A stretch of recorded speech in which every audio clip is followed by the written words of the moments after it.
가 되어라고 이렇게 말씀하셨거든요. 말도 잘 하지 못하고 잘 챙기지 못했습니다. 우리 주장께서 소원을 주셨는데 믿음으로 기도하고 하루씩 말씀을 듣게 전하고 나왔습니다.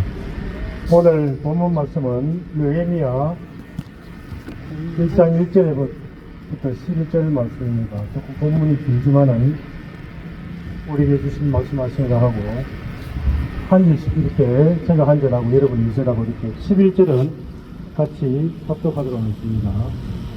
하갈의 아들 느헤미야의 말이라. 아닥사스다 왕 제20년 기슬로에 내가 수상국에 있는데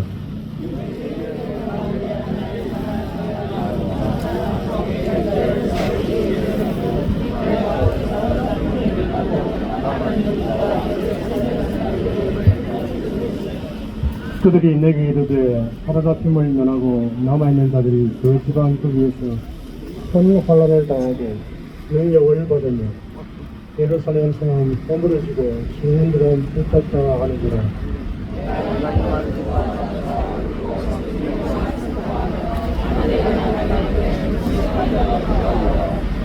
이르되 하늘의 하나님 여호와 크고 더우신 하나님이여 주를 사랑하고 주의 계명을 지키는 자에게 언약을 지키시며 긍휼을 베푸신 주여 간구하나이다.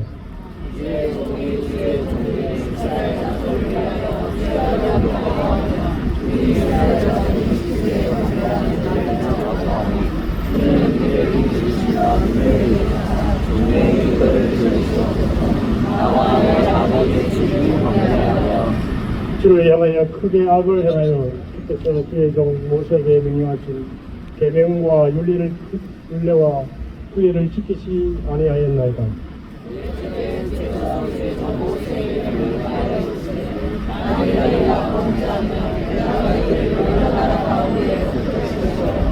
만일 내게로 돌아와 내 계명을 지켜 행하면 네 쫓긴 자가 하늘 끝에 있을지라도 내가 거기서부터 그들을 모아 내 이름을 두르고 택한 곳에 거하게 하리라 하신 말씀을 이제 청하건대 기억하옵소서.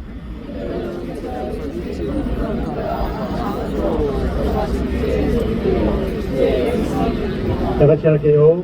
주여 구하오니 길을 그리사 종의 기도와 주 이름을 경영하기를 기뻐하는 종들의 기도를 들으시고 오늘 종이 형통하여 이 사람들 앞에서 은혜를 입게 하소서 하였나니 그때 내가 왕의 주인받으니 되었느니라.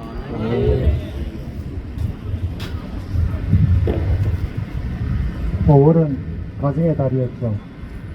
하나님께서 창조하신 공동체 중에 첫 번째 공동체가 가정이죠. 5월 잘 보내셨죠? 6월은 한국 보훈의 달입니다. 1일이 노병의 날이고 6일이 현충, 10일 민주항쟁 기념일, 25일 6.25 전쟁 기념일, 29일 제2연평해전 등 우리와 기억해야 할 일이 많은 호국의 달입니다. 오늘은 특별히 6월 6일 현충에 대해서 제가 같이 말씀을 드리고자 합니다. 국가를 위하여 희생한 분들을 생각하고 그들의 희생을 높이 사고 그들 때문에 우리가 잘 살게 되었다고 감사하며 기념하는 날이 현충이 됩니다.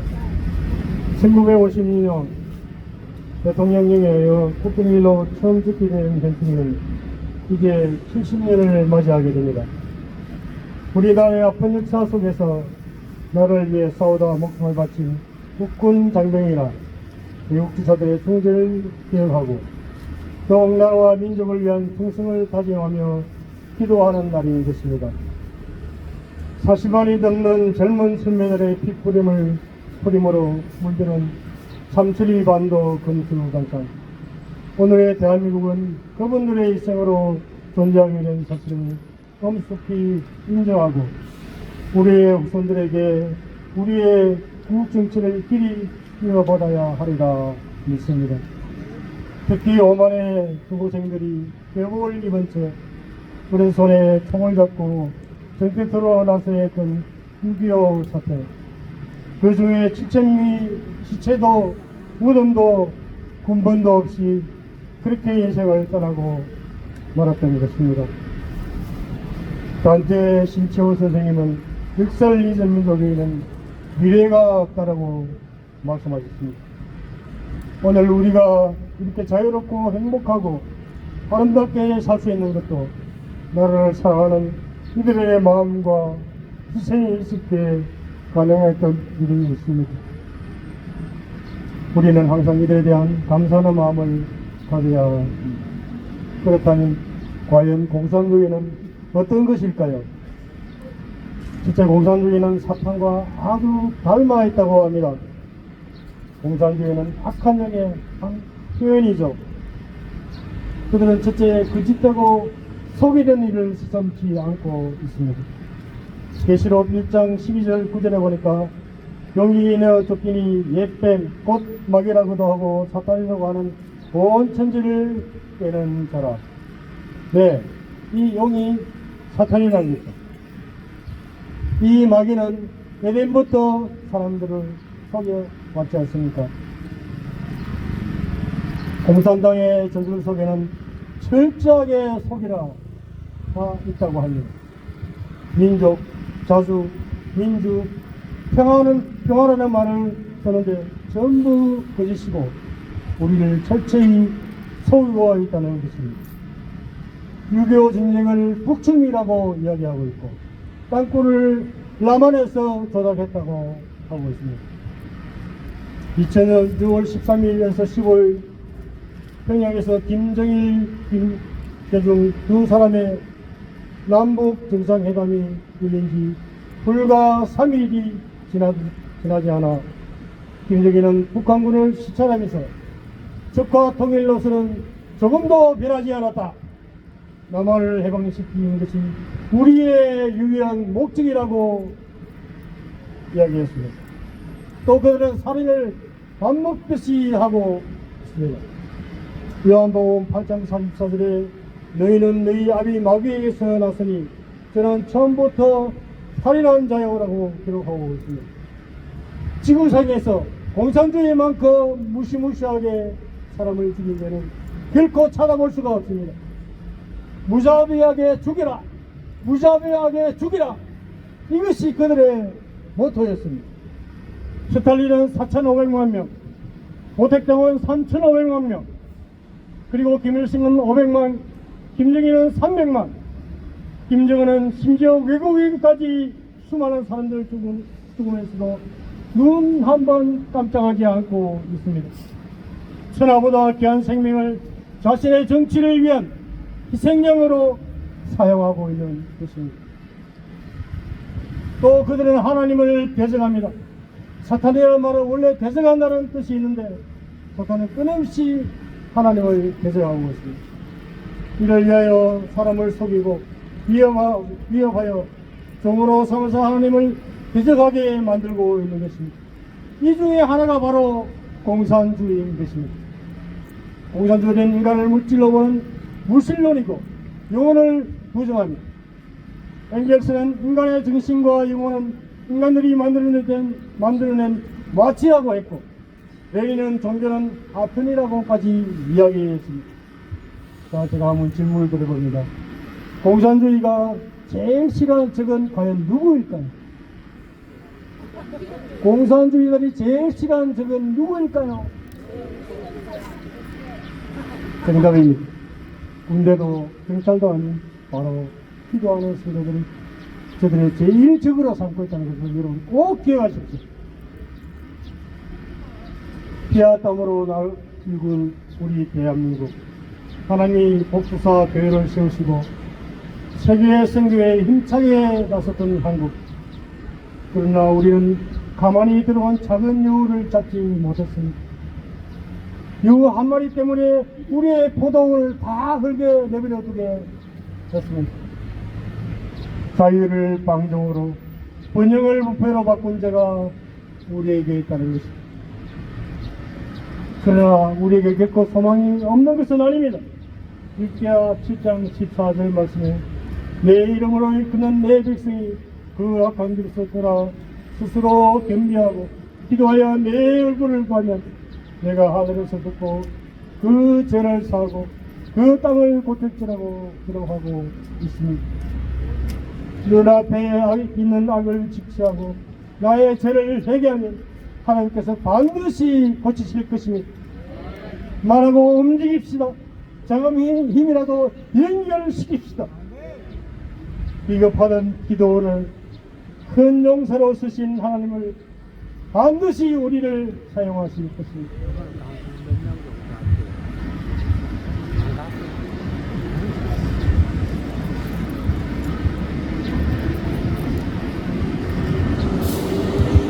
오늘 말씀의 주인공은 느헤미야입니다.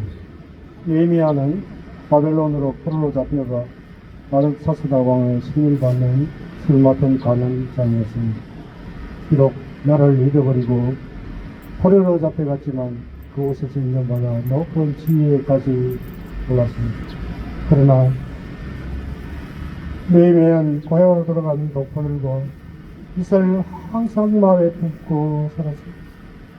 그리고 고향에서 들려오는 슬픈 소식을 듣고 자신이 할 수 있는 일들을 실천하기 시작했습니다. 오늘 본문에 있는 말씀처럼 첫 번째 느헤미야는 민족을 위해서 기도했습니다.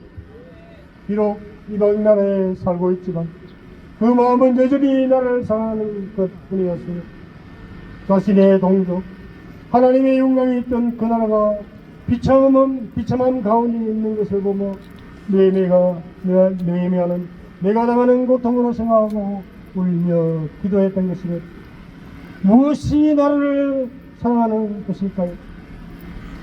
이 나라의 아픔을 마음에 품고 하나님께 울며 기도하는 것이 나라를 사랑하는 것입니다. 조국과 민족은 우리의 정치의 승과도 같은 것입니다. 느헤미야가 포로의 자손이었고 지금은 비록 이방 왕의 총애를 받고 있지만 자신은 여전히 이스라엘 백성을 고백하며 자신의 정치심을 지키고자 합니다. 우리는 과연 얼마나 이 나라를 사랑하고 있습니까? 또 내가 속해 있는 이 조국과 민족을 위해 얼마나 기도하고 있습니까? 저와 여러분에게 다시 한번 묻고 싶습니다. 두 번째, 느헤미야는 지금의 상황을 자신의 죄처럼 여겼습니다. 느헤미야가 하나님 앞에서 잘못한 것이 아니었습니다. 아주 오래전에 조상들이 했던 잘못이었지만 느헤미야는 동족과 나를 위해 자신의 하나님 앞에 잘못한 것처럼 생각하고 주야로 기도했던 것입니다. 어떤 부부가 부부싸움을 했다고 합니다. 남편이 유달리 화를 많이 내고 많이 외치니까 부인이 견디다 못해서 이렇게 말합니다. 여보, 당신이 옛날에는 안 그랬는데 요즘에 와서 왜 자꾸만 짜증을 내고 왜 그러세요? 하고 물었어요. 남편이 뭐라고 말했는지 압니까? 모르니까 제가 말씀을 드리겠습니다. 나는 본래부터 그런 사람이 아니야. 니하고 살면서 내가 이렇게 됐단 말이야. 니하고 살면서 이렇게 됐다고. 아니, 자신이 나빠진 것이 아내 때문입니다. 꼭 잘못하는 사람은 자기의 책임을 남한테 줍니다. 그렇습니다. 우리는 나라를 위해 기도하고자 그래서 이런 말을 많이 해요. 국가가 우리에게 해준 것이 뭐니? 내가 잘못한 것도 아니고 정치인들이 또는 공무원들이 제대로 못해서 이렇게 된 것이 왜 내가 잘못한 것도 아닌데 기도해야 돼? 하고 반문합니다. 물론 우리가 잘못한 것은 아닙니다. 그러나 이 나라의 아픔을 해결할 수 있는 방법은 사람의 힘으로는 결코 할 수 없습니다. 오직 하나님만이 하실 수 있는 것입니다. 비록 내가 잘못한 것은 아니지만 그들의 잘못을 하나님께 기도할 수 있는 사람은 하나님을 믿는 사람이라고 할 수 있습니다. 지금 우리는 아주 심각한 현실에 처해 있습니다. 지금의 현실 상황을 보면서 하나님을 믿는 우리들이 과연 이 나라를 위해 할 수 있는지 무엇일까요? 느헤미야와 같이 나라를 위해, 민족을 위해, 군대를 위해 기도하면서 하나님께서 행하실 일을 기대하며 우리의 일상의 삶과 주어진 일에 최선을 다하며 기도하는 일에 전념해야 하는 것입니다. 저는 이번에 북한성교학교 부산지구 20기 수료회에 이렇게 된 것입니다. 우리 하나님께서 저에게 베푸신 큰 은혜임을 여러분 앞에 당당히 고백하고 싶습니다. 하나의 나라가 허리가 잘린 채 70년이 넘는 세월이 보내고 있지 않습니까?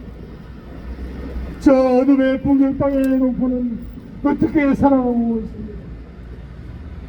12번의 강의를 통해 그동안 알지 못했던 통일조국의 아픔을 여러분에게 실감하고 있습니다.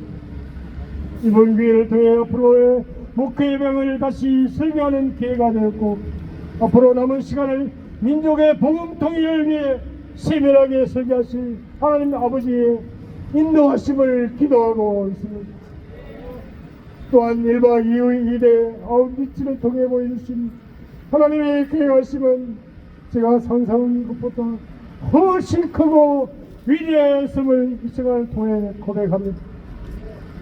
전국 방방 곳곳에 느헤미야처럼 기도하는 시간을 심어 넣으신 것입니다. 이 사람을 통해 저희 대한민국의 복음 통일을 위한 기도의 불씨가 되게 하실 것입니다. 목회자의 한 사람으로서 정체적인 요소보다는 하나님께서 계획하시는 위대한 계획하심을 기도하고 그 복음 통일을 위해 철저히 기도하기를 소망하며 헌신하기를 여러분 앞에 당당히 선포합니다. 어둠의 땅에서도 한여름을 사랑하시는 하늘아버지의 큰 계획하심을 기대하며 복음 통일을 위한 불씨가 되기를 소원하며 말씀을 마무리하고자 합니다. 잠시 기도합니다. 678차 통일광장 기도를 축복하시고 우리의 기도에 응답해 주셔서 아버지, 내가 복음 통일을 위한 불씨가 되겠사오니 기도의 무릎을 허락하소서. 아버지, 내가 복음 통일의 불씨가 되겠사오니 기도의 무릎을 허락하소서. 아버지, 내가 복음 통일의 불씨가 되겠사오니 기도의 무릎을 허락하소서. 예수님의 이름으로 기도 올려옵나이다. 네, 감사합니다.